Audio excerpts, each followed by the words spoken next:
learn how to transfer photos to your Android to your Windows device.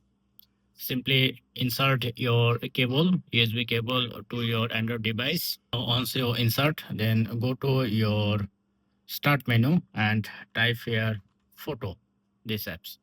And once you open the Photos apps, then you can see the top right corner import option. Press on import. Now select your device. And once you insert your device, then you can see your all file will be loading.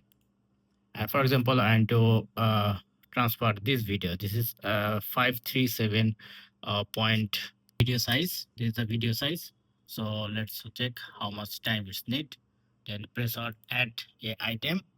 Then press on test. Now import it. Now you can see it's importing. Within 5 seconds, it's complete done. Now go to your Windows PC and press on your cloud, then go there. Sorry, not this one, this one. And then you can see your file is imported here. This is how you can easily transfer. Thank you. Have a good day.